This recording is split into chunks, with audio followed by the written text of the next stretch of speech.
Nah, pagi hari ini kita akan belajar bersama-sama tentang satu tema yang baru, yaitu garam dunia. Saudara, kalau kita melihat bersama-sama dari ayat yang menjadi ayat acuan kita atau ayat tema kita bulan ini, Matius pasal yang kelima ayat yang ke-13, ketika Yesus berbicara kamu adalah garam dunia, sebenarnya kalau kita mau lihat konteks dari pasal ini, saudara, pasal yang kelima sampai dengan pasal yang ketujuh dari Injil Matius itu berbicara tentang khotbah di bukit. Semua kita tahu Yesus berbicara, memberikan pengajaran kepada setiap orang yang datang, yang ada di situ, dan inti dari apa yang Yesus bagikan buat orang-orang Yahudi pada saat itu adalah kehidupan yang berbeda antara orang yang percaya kepada Dia dan orang-orang yang tidak mengenal Dia. Yesus sedang berbicara tentang kontras dari kehidupan orang yang ada dalam kerajaannya dan orang yang tidak mengenal Dia. Kita harus tahu konteks ini, saudara, karena waktu kita baca Alkitab seringkali kita boring karena kita tidak mengerti alur ceritanya. Kita nggak tahu apa yang sedang dibicarakan dalam satu kitab tertentu, misalnya. Dalam hal ini kitab Matius. Saudara, waktu baca kitab Matius itu disusun oleh penulisnya, disusun dengan begitu rapi dari satu peristiwa kepada peristiwa yang lain dengan tema-tema tertentu, sehingga setiap kali kita membacanya, kita tidak hanya membacanya begitu saja, tapi kita mendapatkan satu pengenalan demi satu pengenalan yang meningkat dari setiap pasal kepada pasal yang lain. Saya sangat menganjurkan setiap kita jemaat untuk kita mengikuti pembacaan Alkitab tahunan dari gereja kita, saudara ya. Kalau saudara mungkin belum menerima PDF-nya, saudara bisa menghubungi saya atau menghubungi Ibu Gembala atau menghubungi youth pastor kita. Kami akan bagi untuk saudara. Itu setiap hari ada pasal, ada ayat yang harus kita baca, dan sangat baik sekali kalau kita bisa mengikuti sesuai dengan tanggalnya, saudara ya. Karena itu sudah disusun juga sedemikian rupa sehingga kita bisa belajar dari hari ke hari. Kalau saudara selesaikan baca itu dalam 1 tahun, berarti saudara sudah baca Alkitab dari Kejadian sampai Wahyu. Selesai, saudara. Satu tahun ya. 365 hari. Ini bukan promo, saudara ya. Ini hanya ingin encourage saudara supaya kita punya kedisiplinan untuk membaca firman Tuhan. Nah, dari pasal 5 sampai pasal 7, Yesus berbicara tentang kontras kehidupan, perbedaan kehidupan antara orang yang ada dalam kerajaannya dan orang yang tidak mengenal Dia. Kita lihat ada 3 ayat sini paling tidak, saudara ya. Matius pasal yang kelima ayat yang ketiga, ini khotbah di bukit berbicara tentang kalimat bahagia. Ayat yang ketiga ini adalah yang pertama yang Yesus sampaikan. Dia bilang begini, berbahagialah orang yang miskin di hadapan Allah, karena merekalah yang empunya kerajaan sorga. Yesus berbicara tentang, kalau saudara baca ungkapan bahagia ini, saudara ya, ini ungkapan yang sangat kontras dengan apa yang dipercayai atau dihidupi oleh masyarakat pada saat itu. Saudara tahu, Yesus berbicara di tengah-tengah masyarakat yang ada di bawah penjajahan dari Roma. Dan kalau saudara belajar sejarah, saudara searching, sekarang itu informasinya gampang sekali untuk ditemukan, saudara ya. Bisa cari di Google, saudara cari di YouTube juga ada yang menceritakan bagaimana konteks keadaan kehidupan orang Israel pada masa Yesus. Bagaimana mereka itu sebenarnya merindukan satu kelepasan, kebebasan. Mereka mau untuk punya uang karena hanya orang-orang yang punya uang yang pada saat itu bisa hidup dengan nyaman, saudara, dengan baik, saudara ya. Karena ada banyak yang dituntut oleh kerajaan Roma terhadap mereka. Nah, Yesus berbicara sesuatu yang sangat kontras sekali. Berbahagialah orang yang miskin. Sedangkan mereka semua kalau bisa memaunya kaya, saudara. Kalau bisa punya uang banyak sekali. Mereka bisa dekat dengan petinggi-petinggi, mereka bisa bayar segala sesuatu yang mereka perlukan pada saat itu. Ya. Kemudian di Matius pasal yang kelima, ayat yang ke-20, lebih keras lagi Yesus berbicara tentang kehidupan kerohanian. Coba kita baca sama-sama. Matius 5 ayat yang ke-20, 1, 2, 3. Maka aku berkata kepadamu, jika hidup keagamaanmu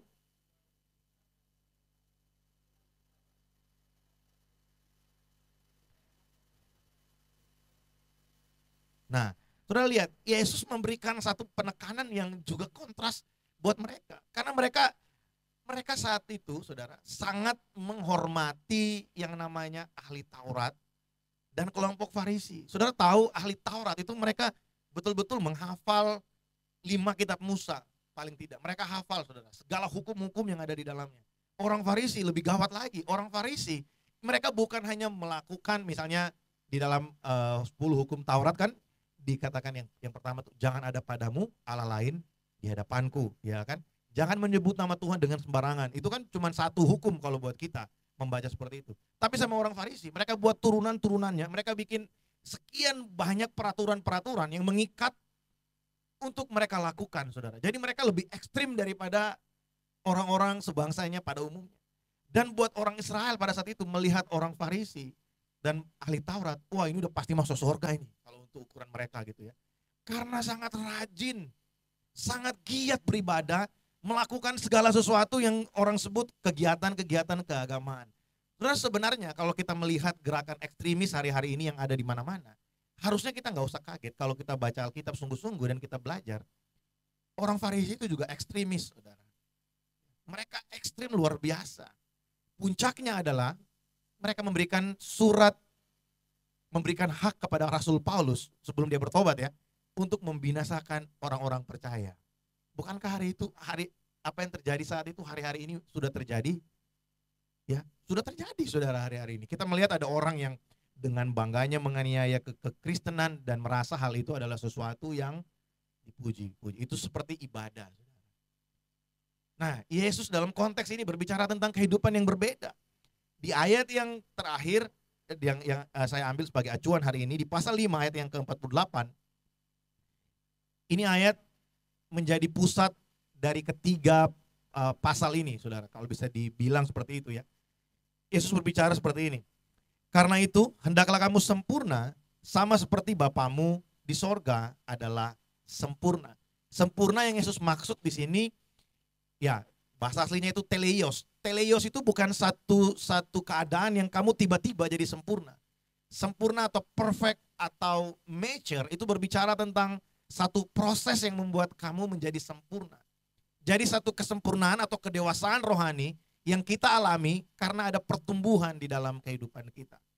Makanya saya percaya sekali, saya mungkin sering ulang ini. Saya percaya sekali tidak ada orang yang hari ini percaya Tuhan langsung berubah 180 derajat keinginannya. Mungkin dalam beberapa waktu temporary iya, tapi ketika dia keluar menghadapi masyarakat dan lain sebagainya, ada banyak sekali kesempatan untuk bisa jatuh kembali, bahkan lebih dalam dari yang sebelumnya. Saya dari Sulawesi Utara, saudara ya, orang Manado. Ada beberapa anak-anak. Seperti yang saudara tahu, Manado itu makin ke kampung, makin Kristen, saudara. Agama Kristen itu udah memang bukan menjadi agama wilayah gitu ya, tapi Kristen itu menjadi agama keturunan dari keturunan ke keturunan, saudara. Karena banyak di Manado itu kan penjajahan bangsa Eropa gitu ya. Jadi kekristenan itu di sana kuat dalam pengertian turun-temurun, saudara. Ada beberapa teman-teman yang kuliah teologi, belajar Alkitab, keluar dari Manado, pas pulang ke Manado, wah dulu teman-temannya yang sepantaran dia udah mabok-mabokan, karena itu udah budaya di sana, saudara ya. Memang dingin di kampung kami itu memang dingin, saudara ya. Kalau kita minum misalnya kalau orang Batak apa itu tua ya. Kalau kami di sana cap tikus misalnya gitu ya. Minum satu sloki, 2 sloki untuk menghangatkan badan itu masuk akal, saudara. Tapi kalau ada 1 botol, 2 botol itu udah bukan menghangatkan badan ya, itu menghangatkan suasana, saudara ya. Itu udah suasana yang hangat, saudara ya, udah bukan badan lagi ya. Nah, saudara, ada anak-anak baru selesai kuliah teologi, lagi semangat-semangatnya pulang ke kampung. Lihat teman-temannya minum-minum alkohol. Kalian berdosa kalian. Mulai ngomong ini. 1 bulan bertahan, 2 bulan bertahan, 3 bulan mulai ngobrol, nongkrong sama-sama. Bulan ke-4, bulan ke-5 ikut minum sama-sama. Ya. Saudara, tidak ada yang namanya perubahan itu langsung terjadi saat itu juga. Semua akan melewati proses dalam kehidupan kita.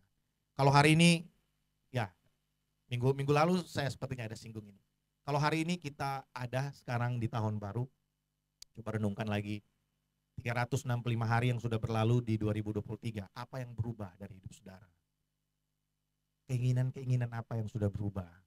Apa hal yang paling saudara ingat yang Tuhan ubah dalam hidup saudara lewati 1 tahun? Harusnya ada, saudara, paling nggak 1 aja yang berubah dalam pengiringan kita kepada Tuhan.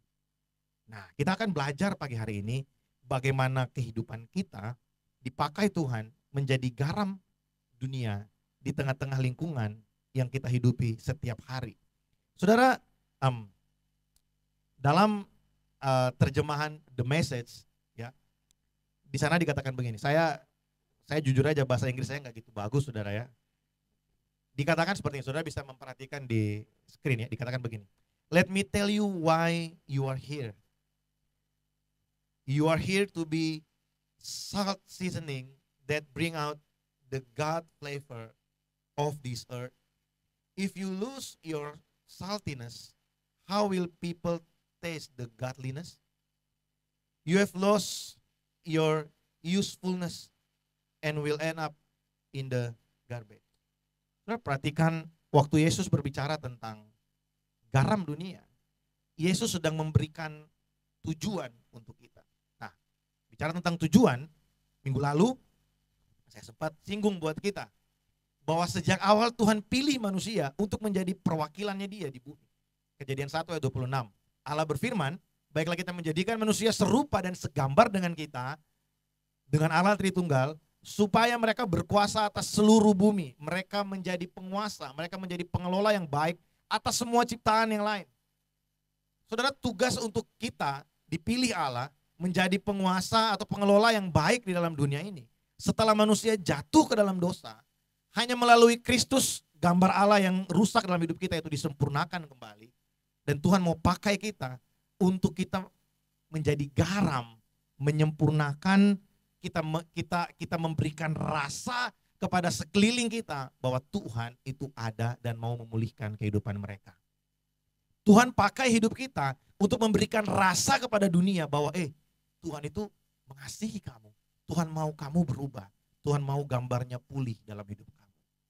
Jadi itu yang Tuhan Yesus maksudkan. Dia berikan kepada kita satu tugas, yaitu untuk kita memberikan rasa kepada orang-orang yang ada di sekeliling kita. Saudara, pagi ini kita akan belajar 3 hal sederhana tentang poin ini. Yang pertama, saudara, menjadi garam dunia itu berbicara tentang nilai hidup yang baru. Saudara, tanpa adanya perubahan nilai hidup, kita sama sekali tidak berubah dan sama dengan orang yang tidak mengenal Allah. Saudara, saya akan mulai dengan ini, nilai hidup yang baru. Waktu kita bertobat terima Yesus sebagai Tuhan dan Juru Selamat dalam perjalanan kehidupan kita, bahkan saya sendiri beberapa kali terjebak dengan ini, menekankan harus ada perubahan cara hidup. Ya, perubahan cara hidup, perhatikan, perubahan cara hidup. Tapi sebenarnya saudara, kalau saya pelajari lagi dari pasal yang kelima ini, waktu Yesus berbicara tentang khotbah di bukit, Yesus tidak langsung berbicara tentang cara hidupnya yang berubah. Tapi ada nilai-nilai kehidupan yang berubah dalam kehidupan kita. Yang percaya katakan amin. Saudara, nilai hidup yang berubah itu penting untuk kita alami. Kita lihat bersama-sama. Matius pasal yang kelima ayat yang ketiga tadi. Berbahagialah orang yang miskin di hadapan Allah, karena merekalah yang mempunyai kerajaan sorga. Yesus berbicara 2 hal yang sangat kontras. Orang yang miskin kenapa harus berbahagia? Nah saudara, orang yang tidak mengenal Allah itu melakukan segala sesuatu supaya mereka dapat memperoleh kekayaan, supaya mereka dapat memperoleh apa? Pujian, pengakuan diri, dan lain sebagainya. Tapi orang yang sudah mengenal Allah, yang rajin beribadah, sebenarnya kalau tidak mengalami perubahan nilai dalam kehidupan, tidak mengerti apa yang Yesus maksudkan dari ungkapan bahagia yang sangat kontras dengan apa yang kita percayai setiap hari di lingkungan kita. Sebenarnya kita jadi sama, tidak berbeda, cuman caranya yang beda. Saudara pasti pernah ketemu atau mungkin saudara menyadarinya ketika saya mengucapkan ini. Ada orang yang dulu sebelum kenal Tuhan lakukan segala cara supaya sukses. Karena kalau dia sukses, dia dapat pengakuan, dia dapat harta yang banyak, dia dapat nama yang besar, dia dapat kemasyhuran. Dan itu menjadi tujuan dalam kehidupannya. Kemudian kenal Tuhan. Waktu kenal Tuhan, karena tidak mengalami perubahan nilai, tetap yang dikejar sama. Kesuksesan juga, pengakuan juga, tapi kali ini caranya lain. Dengan pakai Tuhan. Saudara, waktu kita beribadah kepada Tuhan, saya beberapa kali sampaikan ini. Mungkin agak keras saudara ya, saya mohon maaf. Tapi ini kebenaran firman Tuhan.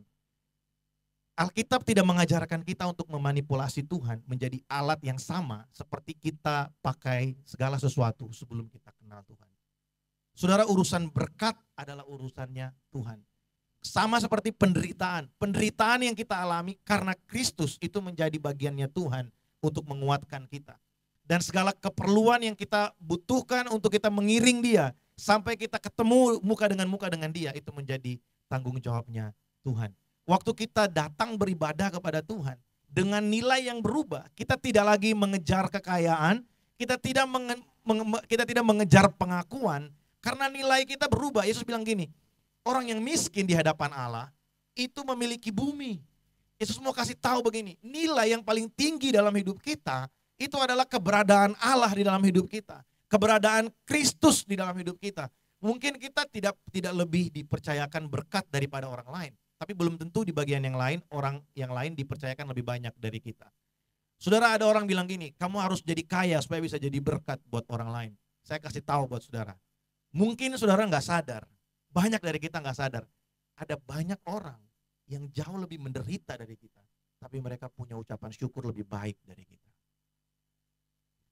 Ada banyak orang yang terbaring di rumah sakit, tapi mereka punya penyerahan lebih total daripada kita, yang sebenarnya secara hitung-hitungan kita punya lebih banyak hal yang bisa membuat kita aman, merasakan ketenangan.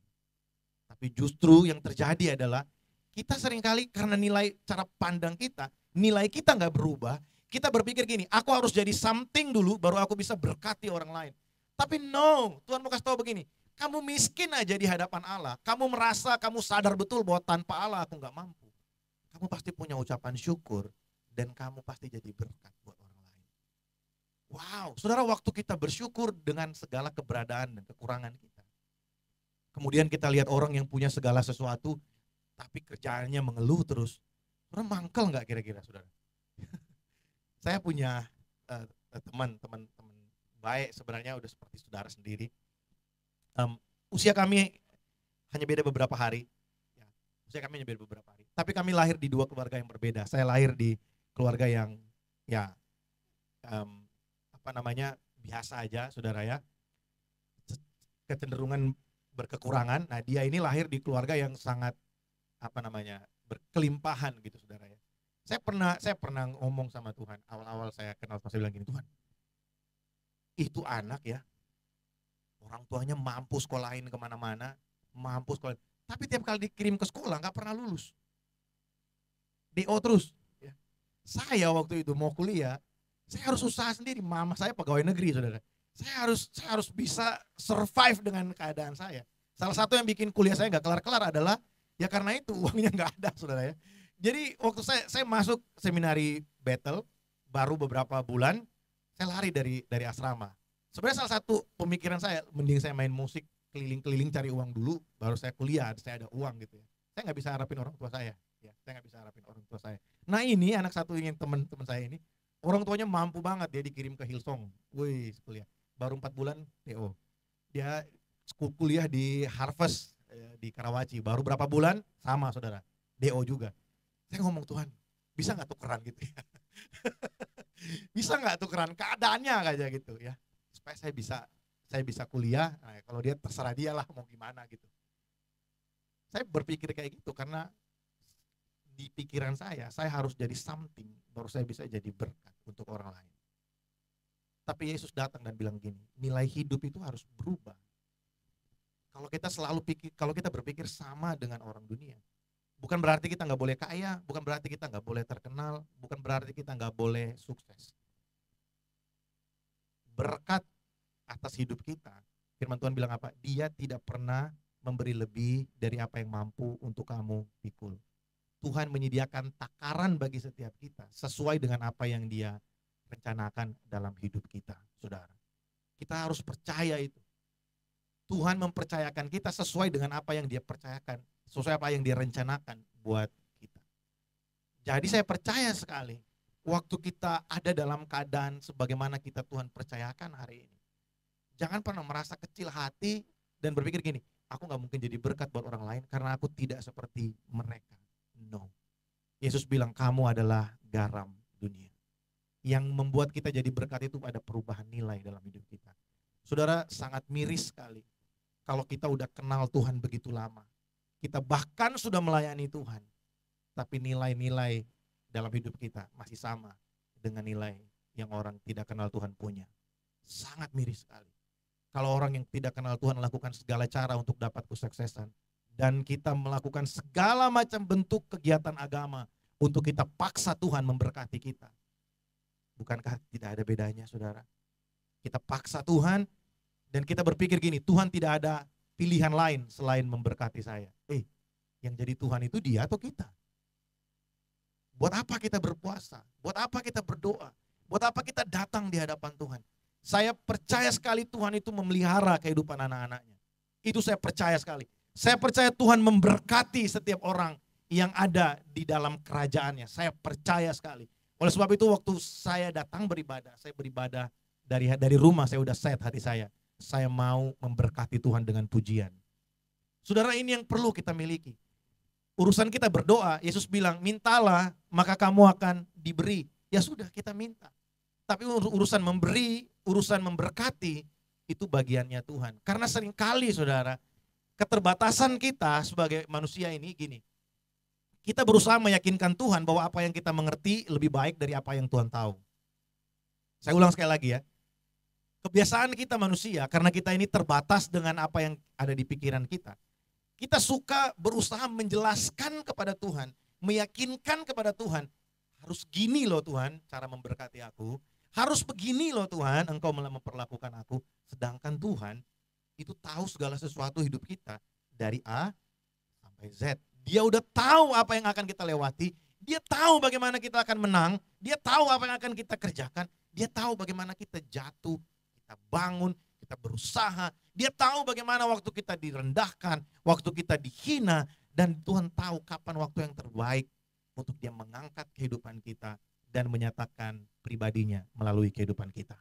Amin. Saudara, tanpa kita mengalami perubahan nilai dalam kehidupan kita, saudara, tanpa kita mengalami perubahan nilai dalam hidup kita, sulit untuk kita bisa menjadi garam. Karena kita akan jadi sama dengan yang lain. Makanya waktu Yesus bilang kehidupan keagamaanmu tidak sama. Kalau kamu tidak lebih baik dari ahli Taurat dan orang Farisi. Saudara bayangkan mau lebih baik seperti apa lagi. Mereka puasa seminggu 2 kali. Masa kita puasa tiap hari? Mungkin murid-muridnya bilang seperti itu. Guru, ahli Taurat dan orang Farisi itu puasa itu satu minggu itu 2 kali. Mereka hari Sabat, hari Sabtu itu nggak bikin apa-apa. Mereka itu nggak ada cacat dan celah lah kalau soal perilaku melakukan hukum Taurat. Kemudian Yesus bilang, kalau kamu tidak lebih baik dari mereka. Wah, mereka, terus gimana dong? Kita harus gimana? Kita harus tidur di gereja nih. Kita harus nginap di mana? Di bait Allah nih. Apakah kita harus melakukan itu? Tapi Yesus maksudkan bukan itu. Yang Yesus maksudkan adalah nilai kehidupan kita. Nilai yang kita kejar dalam hidup. Saudara, tidak ada rasa aman yang pernah saya rasakan. Ketika saya, kalau dibandingkan dengan ini, ketika saya benar-benar percaya dan saya menyadari bahwa Tuhan menyertai saya, Tuhan memberkati saya, Tuhan ada buat saya. Saudara, ketika saya menyadari itu, saya benar-benar menyadari hal itu dan saya percaya itu sungguh dalam hidup saya.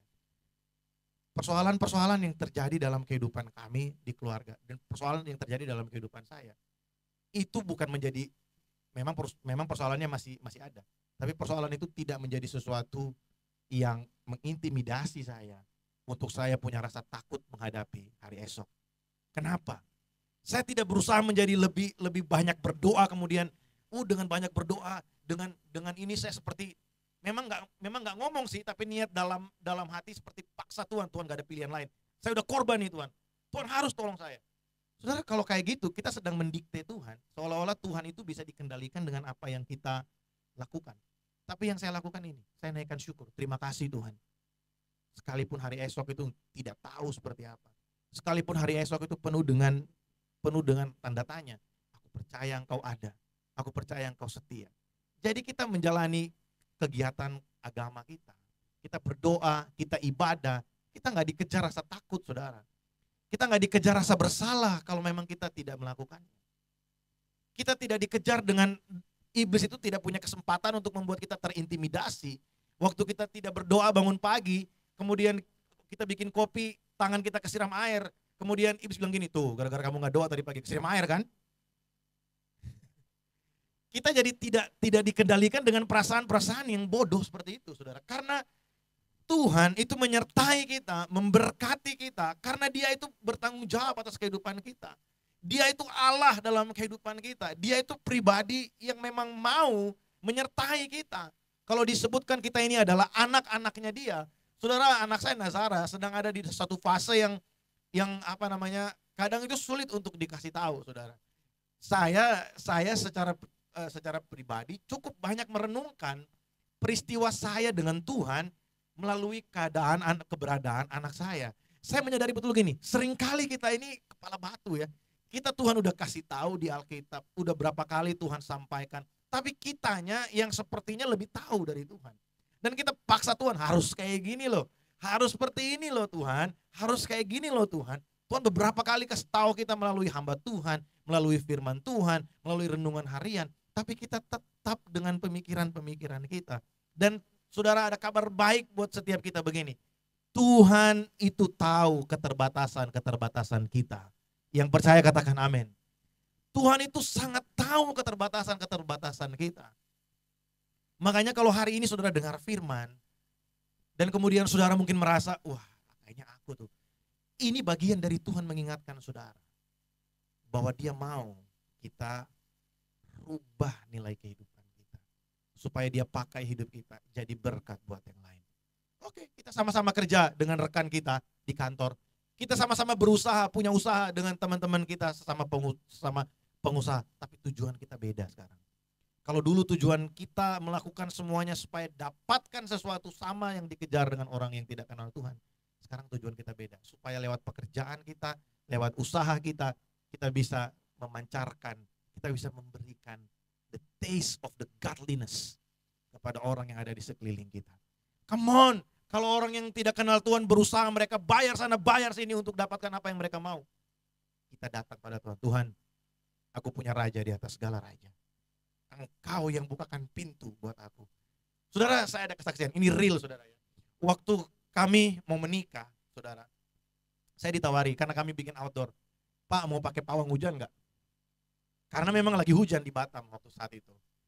Dan acara pernikahan kami sore hari, paginya masih gerimis. Orang sound system WA saya, bro, ini mau pasang enggak bro? Soalnya ini gerimis nih, kalau sampai dia hujan, harus ada yang mau tanggung jawab kan itu kalau bahasa speaker dan segala macam itu kan. Tunggu dulu, saya bilang sama Tuhan, Tuhan, bentar lagi saya harus mandi. Bentar lagi saya harus mandi, saya serahkan dalam. Kalau sampai jam sekian memang masih hujan, ya sudah, berarti memang Tuhan mau kita indoor. Saya nggak mau repot soal yang kayak gitu.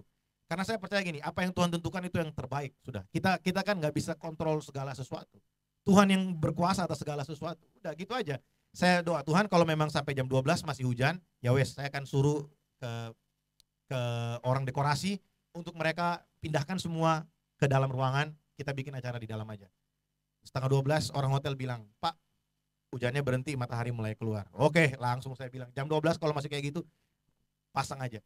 Saudara, waktu itu saya sempat tergoda untuk, pakai pawang aja kali ya. Biar pasti nih. Soalnya kalau sampai gagal kan gimana, malu ya. Ya, malu ya. Tapi saya ingat beberapa tahun sebelum itu, saya ada di Bali, salah satu teman baik saya menikah. Kita teman baik saya ini menikah outdoor juga di Bali, saudara. Nah, papa teman saya ini pendeta. Nah, Bali saudara tahu sendiri ya, yang namanya pawang banyak saudara ya, nggak cuma satu, banyak saudara di Bali. Ditawari, Pak mau pakai pawang nggak?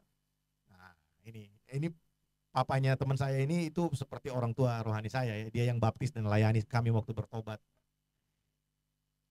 Hamba Tuhan ini bilang, saya punya pawang di atas segala pawang yang menguasai alam semesta. Kaget yang orang Bali kayak, hah, siapa Pak gitu kan?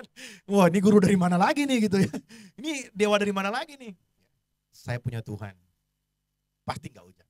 Dia hanya ngomong gitu. Dan betul saudara, cerah. Sepanjang acara itu cerah. Malam setelah acara semua dekorasi udah dibungkus semua, baru dia hujan. Saudara, keadaan-keadaan seperti itu kan sederhana sekali, bisa kita lihat. Kita bisa lihat ada banyak sekali contoh seperti itu, saudara, di dalam dunia. Coba kita renungkan gini, betapa Tuhan itu maha kuasa dalam hidup kita. Yang membuat kita tidak bisa melihat kemuliaan Tuhan itu sebenarnya gini, karena kita meragukan pribadinya yang mampu melakukan segala sesuatu dalam hidup kita. Itu yang bikin kita sulit melihat Tuhan menyatakan kemuliaannya. Karena apa? Kita ragu, percaya nggak percaya, suka nggak suka. Tapi kalau kita hari ini dengar firman Tuhan, saudara, mari kita datang kepada Tuhan dengan penuh keberanian. Mari rubah nilai dalam hidup kita. Apa sih yang kita kejar dalam kekristenan ini? Apa yang kita mau? Kemana kita sedang berjalan? Apa yang sedang kita tuju?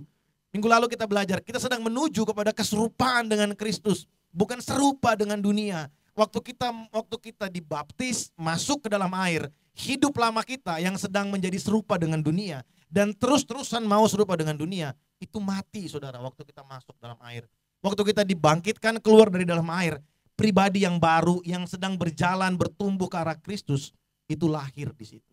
Oleh sebab itu perubahan nilai itu harus terjadi dalam hidup kita. Nah, supaya kita dapat maksimal dipakai Tuhan untuk melakukan yang kedua yang kita pelajari pagi hari ini, yaitu suatu perintah untuk memberi rasa. Saudara, godliness atau kesalehan hidup itu adalah sikap hati yang terjadi akibat perubahan nilai hidup yang nampak dari cara hidup kita sehari-hari. Saudara, kesalehan itu bukanlah sesuatu yang nampak di luar. Itu hanya ekspresi saja, saudara. Tapi yang menjadi inti dari kesalehan itu apa? Ada nilai hidup yang terjadi di dalam hidup kita. Itu kesalehan. Itu godliness.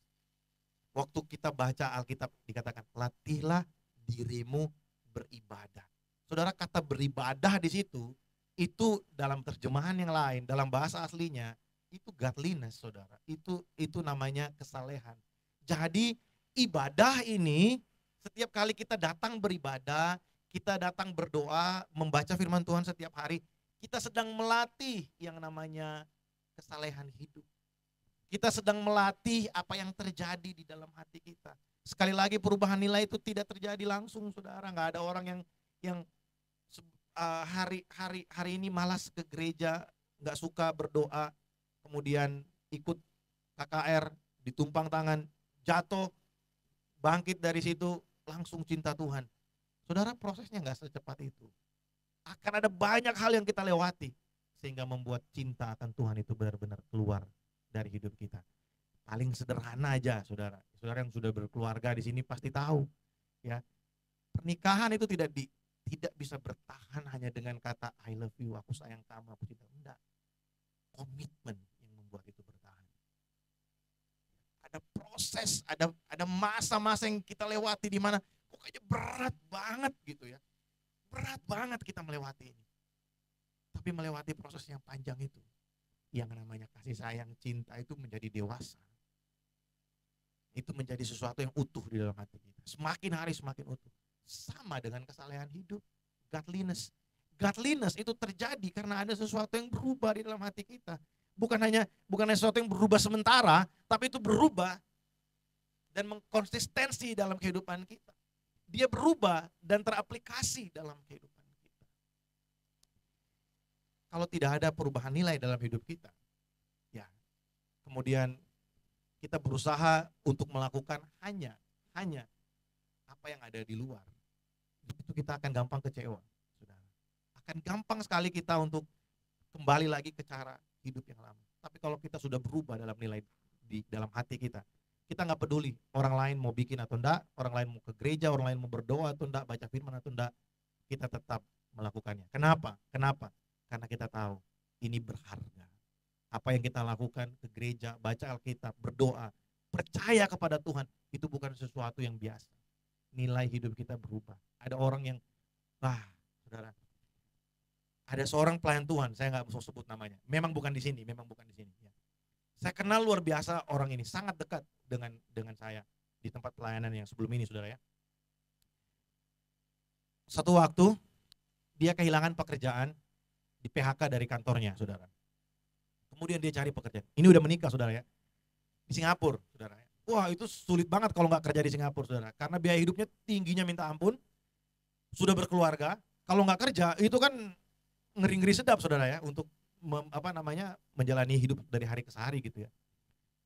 Sebelum dia sebelum kehilangan pekerjaan, nggak pernah datang doa puasa itu mungkin kalau lagi happy aja gitu ya. Kalau lagi sempet datang doa puasa. Tapi waktu dia kehilangan pekerjaan, dia yang ngingetin, Kak hari ini ada nggak doa puasa? Dia yang tanya, Pak hari ini ada nggak doa puasa? Datang, dan saya nggak pernah lihat dia itu nangis. Tapi waktu itu saudara nangis tiap minggu nangis. Wah, dalam hati saya, wah luar biasa ya. Saya di situ saya di situ ngomong ke teman-teman full time kami. Gara-gara dia kehilangan pekerjaan, akhirnya hatinya kembali kepada Tuhan. Wah, saya ngomong gitu. Sudah tahu apa yang terjadi? Gak lama kemudian dapat pekerjaan. Sejak dia dapat pekerjaan, sampai saya cerita kepada saudara hari ini, setiap kali saya ke Singapura untuk ikut pelayanan di sana, orang ini gak pernah ikut doa puasa. Sampai sekarang. Saudara, saya sebagai hamba Tuhan, saya ingin ingatkan saudara. Kita boleh minta sama Tuhan, kita boleh berdoa pada Tuhan, tapi jangan manipulasi Tuhan.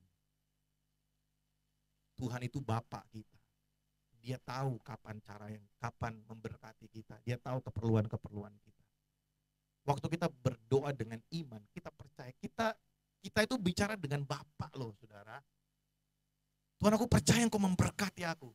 Udah. Dan nyatakan apa yang kita ucapkan di mulut itu dalam perilaku kita setiap hari. Nyatakan apa yang kita akui dalam perkataan kita, apa yang kita tahu yang sudah kita pahami, nyatakan dalam kehidupan sehari-hari. Karena yang berubah itu nilai kita. Kita nggak takut lagi akan hari esok. Kenapa? Karena aku tahu kok ada yang lebih berharga yang menyertai aku. Hari esok mungkin ada yang bilang gini, oh kalau ini ngomong pemilu saudara ya. Ada yang ngomong gini, oh kalau si A yang jadi presiden, wah susah orang Kristen. Saudara, saya mau kasih tahu buat setiap kita di sini. Semua berita-berita seperti itu dari dulu udah pernah ada. Dan sampai hari ini gereja tetap ada, tetap beribadah. Sekalipun kadang dibom, kadang dibakar, kadang hamba Tuhannya dibunuh. Tapi justru semakin banyak orang yang melakukan, ada banyak berita-berita hoax, teror yang terjadi. Nama Tuhan tetap dimuliakan.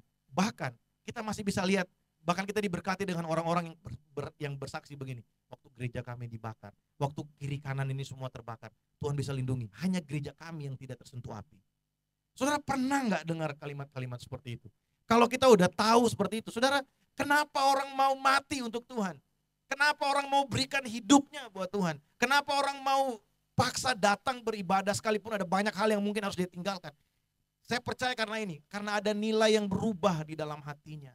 Ada nilai yang berubah di dalam kehidupannya. Karena dia tahu gini, yang lain bisa datang nanti. Tapi berjumpa dengan Tuhan, itu harus aku usahakan. Yang lain bisa nanti datang sendiri. Berkat itu kita nggak perlu cari. Itu akan mengikuti orang percaya, saudara. Berkat itu akan mengejar kita. Firman Tuhan bilang apa? Kebajikan, kemurahan mengikutiku. Bahasa aslinya mengejar aku. Jadi kalau kita tahu apa yang harus kita lakukan, karena hati kita berubah, yang dulu kita yang dulu kita anggap sama dengan dunia, hari ini kita berbeda. Di situ kita sedang membawa pesan bahwa Tuhan mau kita menjadi garam melalui perubahan hidup, dari perubahan nilai yang kita alami dalam hati kita. Amin, saudara. Saudara, hari ini di poin ini saya akan kasih dua hal praktis untuk kita, saudara. Ini yang sering terjadi sehari-hari. Kemarin saya sharing juga di teman-teman di pelayan Tuhan, saudara ya. Kalimat ini saya dapat dari dosen saya beberapa bulan terakhir saya sedang melanjutkan belajar, saudara ya. Ini mungkin sering kita nggak sadari. Persoalan kecil yang diulang terus-menerus dan selalu dianggap kecil, menunjukkan persoalan karakter yang besar. Saudara, seringkali kita nggak jadi berkat itu bukan karena hal yang besar sih, saudara. Tapi karena hal kecil yang berulang terus-menerus dan selalu kita anggap kecil. Kalau saudara janjian sama orang, tiap kali janjian, ini berbicara sesuatu yang konsisten terjadi, selalu terlambat. Dan awal-awal wah habis macet sih di jalan. Wah sorry tadi gini. Jadi tiap kali ketemu selalu ada alasannya. Dari yang merasa bersalah sampai tidak merasa bersalah. Saudara, sebenarnya peristiwa itu menunjukkan ada satu karakter yang sebenarnya sakit dalam kehidupan orang tersebut. Yaitu apa? Mungkin kita kurang peka dengan orang lain. Kita nggak tahu waktu janjian sama kita, orang itu udah korbankan jadwalnya dia udah batalin untuk datang on time ketemu kita. Kemudian kita seringkali kan orang Asia ngomong gini, come on lah kita orang Indonesia, ayolah ini kan budaya buat ini fun fact saudara ya. Ada teman-teman pengusaha di Singapura yang cerita ke saya, dia nonton ada YouTuber dari Amerika bikin tutorial cara meeting lewat Zoom dengan orang Indonesia. Poin pertamanya jangan datang on time. Serius saudara, itu jangan expect orang yang akan janjian sama kamu itu on time. Karena buat mereka udah kenal banget, orang Indonesia itu terkenal dengan jam karet, saudara. Itu udah jadi budaya. Tapi buat kita, saya mau kasih tahu, terlambat itu bukan budaya kerajaan Allah, saudara. Amin. Terlambat itu bukan budaya kerajaan Allah. Kalau kita anggap itu pertama terulang gitu, saudara ya. Sebenarnya yang rusak itu bukan jalanan yang macet, tapi mungkin kita yang tidak menghargai orang lain. Kita tidak menghargai waktu orang lain. Yang kedua ini saudara, minta maaf, minta tolong, dan terima kasih. Ada di adat ketimuran saudara, di beberapa suku di Indonesia, nilai kesopanan itu sangat tinggi sekali. Kadang kita lupa minta maaf aja itu jadi persoalan besar saudara. Dan seringkali, terutama ini anak-anak muda tempat ini, biasakan ada apa-apa itu ngomong tolong. Ini hal sederhana yang bisa menunjukkan bahwa kita ini anak Tuhan, saudara. Bangunlah kebiasaan ini. Minta tolong, minta maaf. Mungkin kadangkala kita waktu minta maaf itu kayaknya udah keseringan gitu ya. Dan sepertinya udah kayak udahlah gak usah minta maaf, udah biasa. Nah itu. Sikap seperti itu menunjukkan ada karakter yang rusak di dalam hidup kita. Mungkin orang yang dengar juga kayak, ngapain minta maaf terus. Tapi kalau kita nggak lakukan, lama-lama kita akan, dianya kayak gitu sih, dianya nggak mau, ya udah wes biarin aja. Lama-lama kita makin kurang ajar, kita nggak tahu, kita nggak sadar. Itu kehidupan manusia. Karena memang kecenderungan kita itu jatuh dalam dosa, itu udah kita harus terima. Memang kecenderungan kita seperti itu. Tapi kalau kita mau bangun budaya ini, ada nilai yang berubah. Saya ini miliknya Tuhan, dia tinggal di dalam saya, dia ada bersama dengan saya, dia melihat kehidupan saya, maka cara hidup saya harus beda dengan orang lain. Waktu orang lihat saya, mereka harus lihat ada pribadi Allah tinggal di dalam saya. Lewat apa? Cara hidup saya. Ada apa-apa, minta tolong. Kalau salah, minta maaf. Kalau udah ditolong, jangan lupa terima kasih. Itu perlu dibangun. Karena seringkali nggak terjadi seperti itu, saudara. Mohon maaf, terutama anak-anak muda sekarang. Ya, dengan perkembangan teknologi dan lain sebagainya, saudara harus sadar bahwa peradaban ini berubah, saudara. Ada cara hidup, norma-norma hidup yang dulu kita anggap itu harus dilakukan, itu udah mulai tergerus udah mulai terkikis karena perkembangan zaman, sehingga menjadi semuanya jadi biasa, jadi casual sekali. Tapi saya mau kasih tahu buat saudara begini, nilai kerajaan Allah itu tidak pernah berubah. Dulu, sekarang, sampai selama-lamanya tetap sama. Kalau kita mengaku kita adalah murid Kristus, kita adalah miliknya, ayo. Gak usah tunjukkan dari sosial media, tunjukkan dari cara hidup sehari-hari, saudara. Amin. Ya. Nah, teman-teman, anak-anak muda, jangan sampai sosial media kalian lebih rohani dari kehidupan sehari-hari ya. Di sosial media tiap hari posting posting ayat, tapi nggak pernah baca Alkitab. Banyak kan seperti itu ya. Posting renungan, tapi nggak pernah baca Alkitab. Ya. Kita harus punya standar hidup yang berbeda, saudara.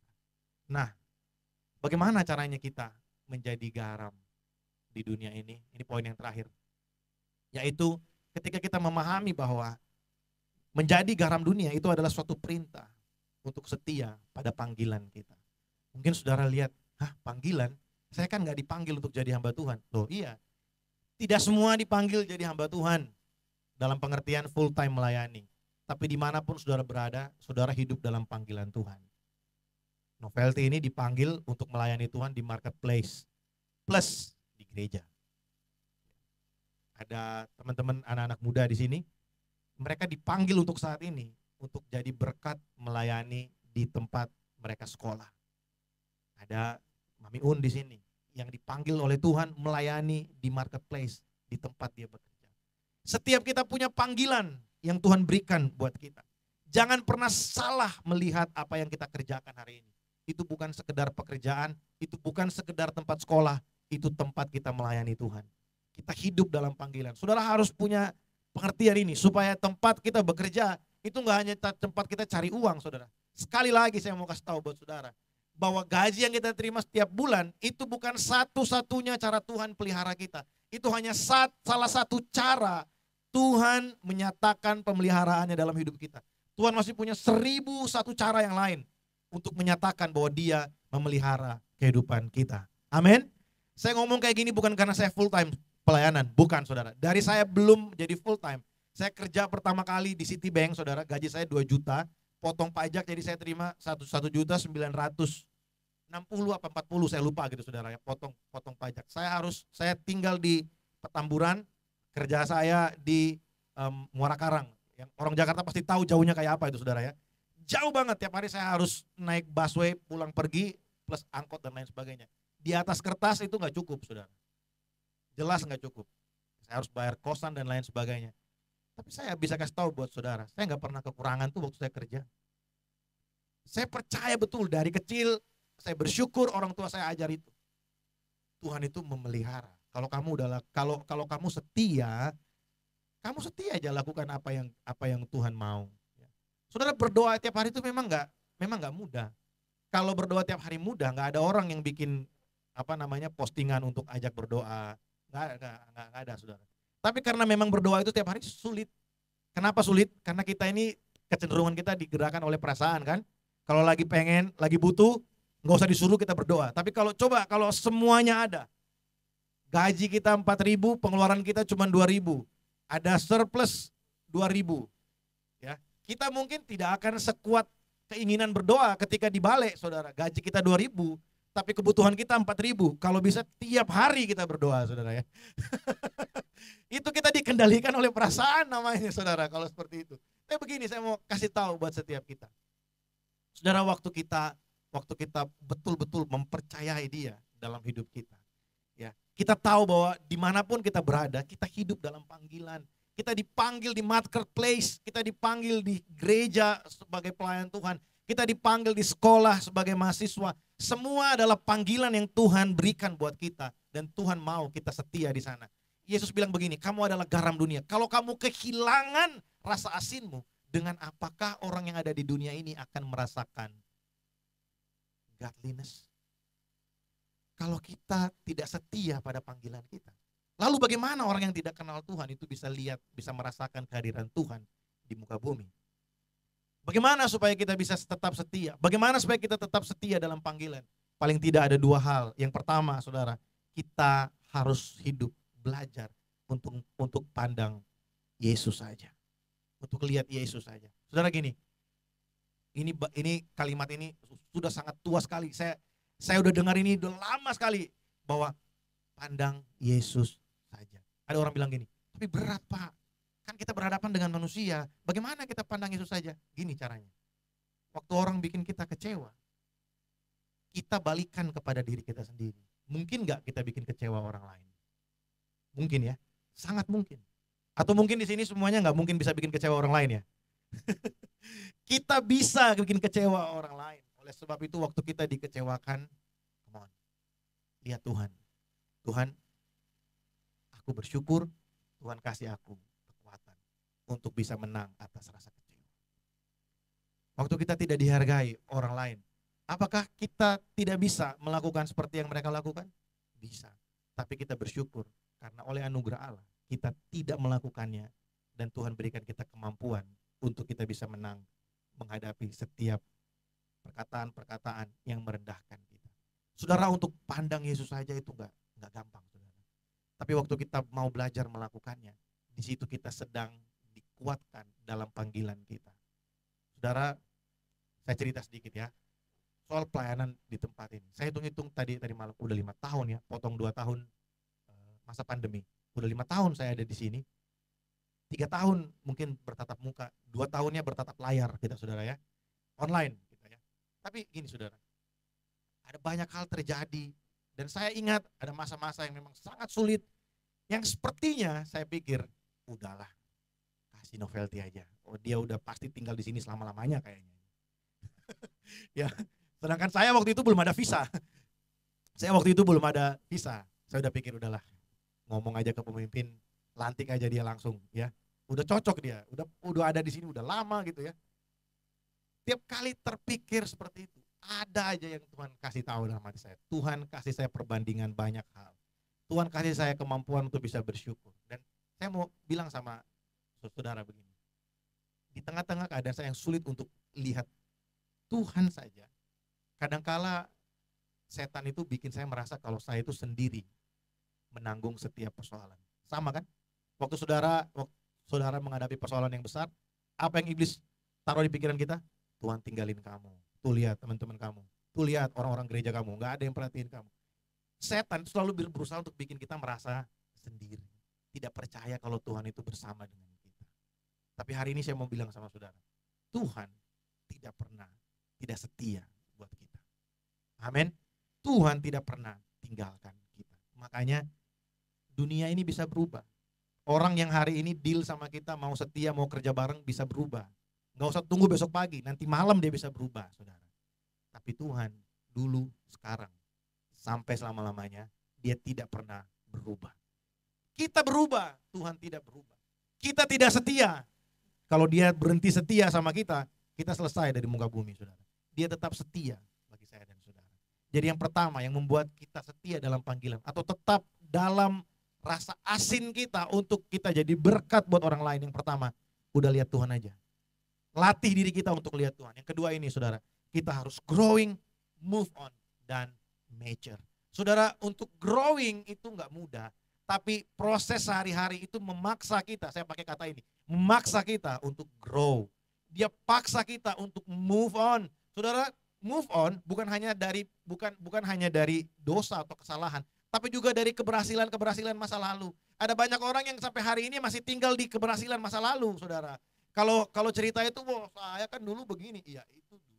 Coba lihat sekarang dan ke depan itu kamu seperti apa. Coba kita move on. Keberhasilan kita di masa lalu sudah selesai. Sekarang kita hidup di hari ini dan sedang berjalan ke hari esok. Kalau kita terus tinggal di perasaan kita yang ada di masa lalu, di rasa kita yang ada di masa lalu, kita sulit untuk maju, saudara. Apalagi memang paling sulit itu ketika kita move on dari rasa sakit hati, saudara. Ya, waktu kita sakit hati kemudian kita harus meninggalkan masa lalu, itu memang berat. Tapi waktu kita mau melangkah bersama dengan Kristus, kita sedang didewasakan dalam pengiringan kita kepada Tuhan. Makanya saudara, waktu kita sedang menjadi berkat buat orang lain, sebenarnya minggu depan saya akan bahas ini. Yang tadi Pak Arifin bilang, kita harus punya garam dalam diri kita sendiri. Sebenarnya waktu kita sedang dipakai Allah menjadi berkat buat orang lain, di saat yang sama Tuhan juga sedang mendewasakan kita.